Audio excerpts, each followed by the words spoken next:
Conhecimento e reflexão para não se deixar enganar. Artigo escrito por Samuel Hannan. Entramos em um ano eleitoral. Em 9 meses, o país escolherá o próximo presidente da República. Esse período certamente será marcado por intensa propaganda, permeada por muitas mentiras, meias-verdades e promessas, novas e requentadas, na tentativa de ganhar o voto do eleitor. Quem está de fato interessado em fazer a melhor opção para o Brasil precisa conhecer ou se lembrar de alguns dados fundamentais para decidir com consciência quando chegar o momento das urnas. Vamos a alguns fatos. Nos últimos 23 anos, o Brasil foi governado pelo atual presidente, Luiz Inácio Lula da Silva, e seu partido, PT, durante 16,5 anos, ou seja, 70% do período. É impossível, portanto, dissociar a responsabilidade do atual governo da situação do país nesse momento. É bom lembrar ainda, sem qualquer viés de etarismo, que, se reeleito, Lula iniciará seu 4º mandato com 81 anos de idade e encerrará o governo com 85 anos. Atualmente, de acordo com o IBGE e o Banco Mundial, o Brasil tem quase 60 milhões de pessoas vivendo com renda per capita mensal inferior a R$ 600. É pouco mais de 1/3 do salário mínimo. Além disso, cerca de 70% dos aposentados e pensionistas do INSS, que somam 27 milhões de pessoas, recebem apenas um salário mínimo mensal, ou seja, R$ 1.621.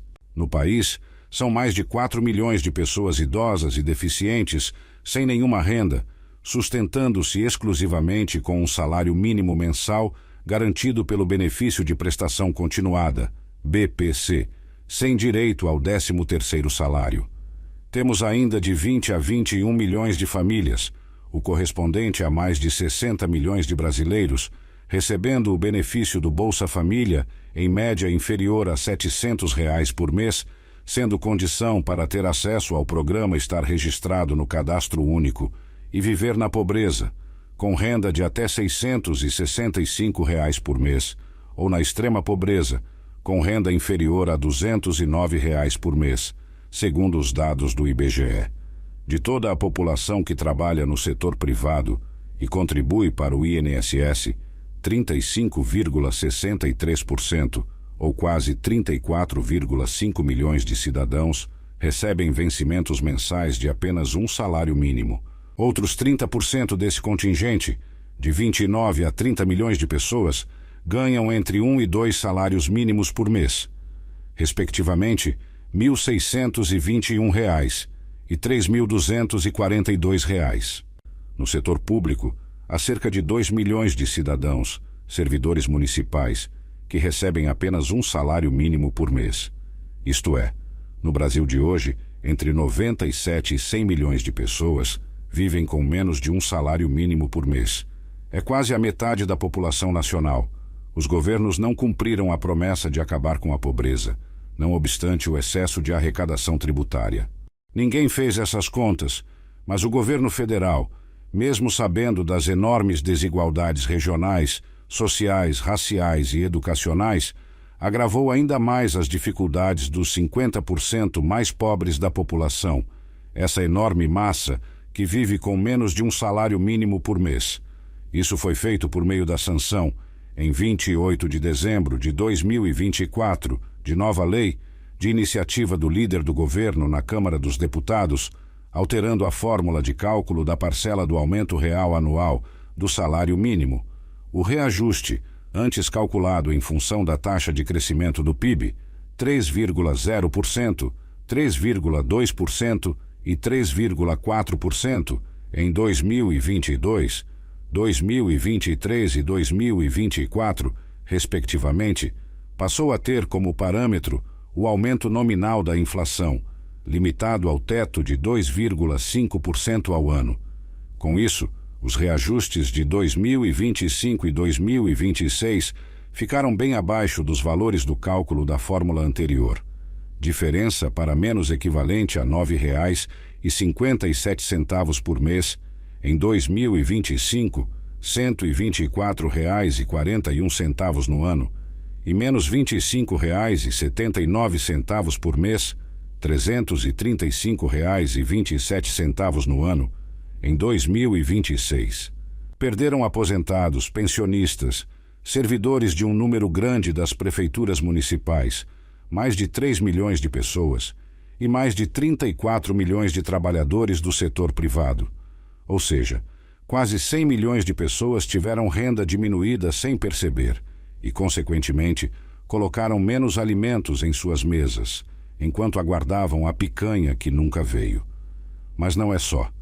Mais de 60 milhões de pessoas, 20 milhões de famílias, beneficiárias do Bolsa Família, vêm perdendo a capacidade de comprar alimentos por conta da inflação de 2024, de 4,83%, e de 2025, de 4,26%, somados aos 33 meses sem reajuste do benefício. O último ocorreu em março de 2023. Essa perda foi de R$ 390,43 em 2025 e chegará a R$ 755,64 ao final de 2026. Tal situação é ainda mais chocante quando se sabe que o Brasil registrou recorde histórico de arrecadação tributária em 2025, atingindo 2,93 trilhões de reais, resultado alavancado por aumento de impostos. Esse montante é 710 bilhões de reais, superior à arrecadação de 2022, quando teve início o atual mandato presidencial. Também é necessário levar em conta que o orçamento do governo federal é da ordem de 6,5 trilhões de reais, mais de 50% de tudo o que o país produziu no período de janeiro a dezembro de 2025, e mesmo com a arrecadação recorde, investiu nas áreas essenciais menos de 2% do valor do seu orçamento anual e dedicou aos professores aumento de apenas 5,4% no piso salarial, percentual suficiente para a compra de não mais que 2 quilos de feijão por mês. Tudo feito de forma silenciosa e sem explicação alguma de nenhum ministro, assim como aconteceu com a retirada de renda de mais de 100 milhões de brasileiros que vivem na pobreza ou ganham até R$ 54 por dia. Não se pode falar também em administração eficiente, porque apesar de tamanha economia às custas dos mais necessitados, o governo aumentou a dívida pública em mais de 1 trilhão e 100 bilhões de reais no ano, em valores nominais. Isso gerou o déficit primário de mais de 70 bilhões de reais e obrigou o país a pagar cerca de 1 trilhão de reais em juros aos bancos em 2025. Sem falar nos prejuízos gigantes das estatais, fruto de gestões fracassadas, com destaque negativo para os Correios.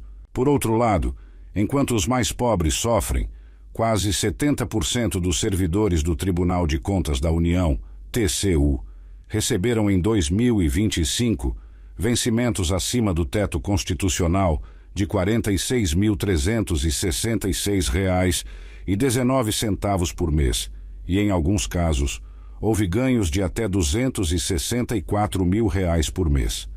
No total, 53.500 servidores públicos federais receberam acima do teto constitucional no ano passado, a um custo de 20 bilhões de reais por ano. E como se não bastasse, o Ministério da Fazenda aprovou um orçamento para destinar aos parlamentares 60 bilhões de reais em emendas, dos quais 41 bilhões de reais nada tem a ver com os programas da pasta, além de destinar mais de 6 bilhões de reais para as despesas eleitorais dos partidos políticos.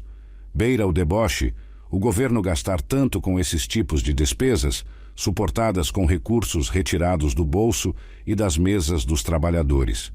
Na prática, o governo tira poder de compra de 90 a 100 milhões de brasileiros para distribuir privilégios para os poderosos donos do poder, os donatários do século XXI, e aos milhões de beneficiários das renúncias fiscais federais, topo da pirâmide, hoje da ordem de 600 bilhões de reais por ano.